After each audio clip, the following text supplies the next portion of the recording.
এই মুহূর্তে সবচেয়ে বড় খবর, দ্য বিগ ব্রেকিং নিউজ। আপনারা দেখছেন সঙ্গে প্রগতি।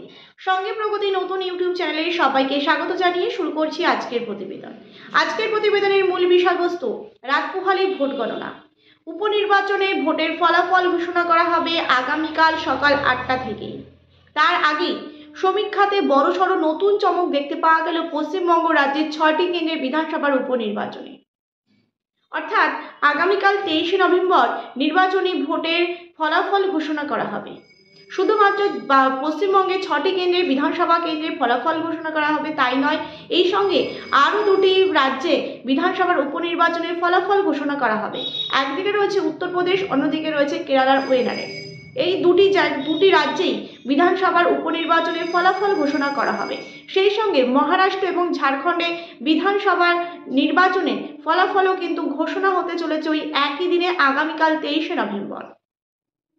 দেখার বিষয় যে পশ্চিমবঙ্গ রাজ্যের 6টি কেন্দ্রে যে বিধানসভার উপনির্বাচন, সেখানে হারোয়া কেন্দ্রে বাম এবং আইএসএফ এর প্রার্থী পিয়ারুল ইসলাম নাকি শেষ হাসিটা কোন রাজনৈতিক দলের প্রার্থী হাসতে চলেছে, নাকি শাসক দল তৃণমূলের প্রার্থী শেখ রবিউল ইসলাম কোন রাজনৈতিক দলের প্রার্থী।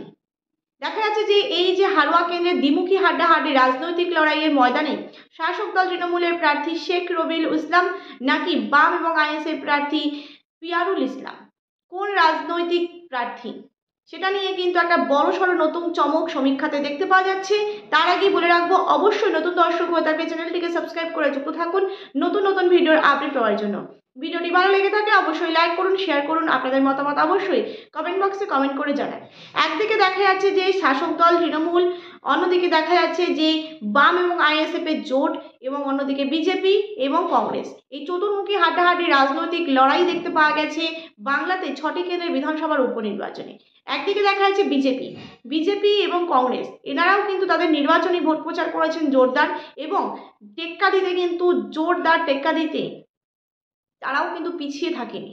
এবার দেখা যাচ্ছে যে এই যে ভোট কাটাকাটিতে, সংখ্যালঘু ভোট কাটতে কতটুকু সক্ষম হবে কংগ্রেস, বিজেপি নাকি আইএসএফ বাম প্রার্থী, অন্যদিকে শাসক দল তৃণমূল, সেটাও কিন্তু একটা দেখার বিষয়।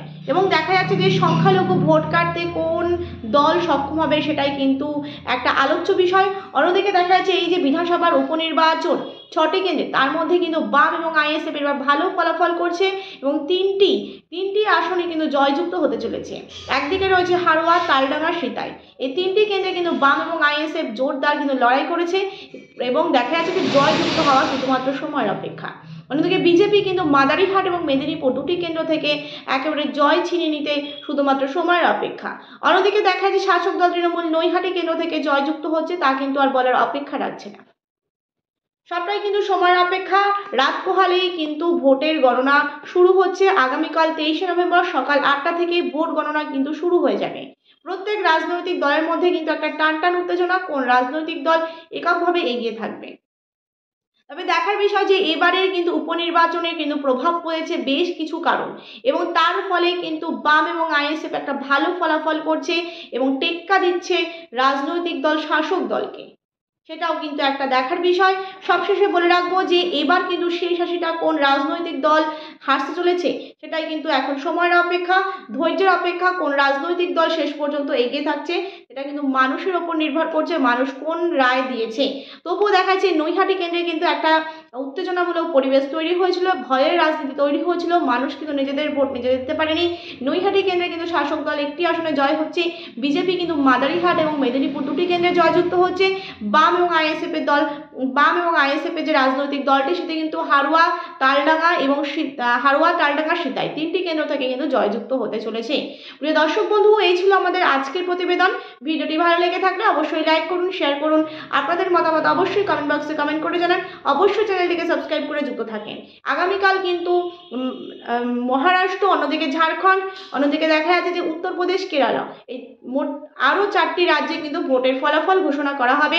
সব খবরের আপডেট রাখতে অবশ্যই চ্যানেলটিকে সাবস্ক্রাইব করে যুক্ত থাকুন। ধন্যবাদ সকলকে।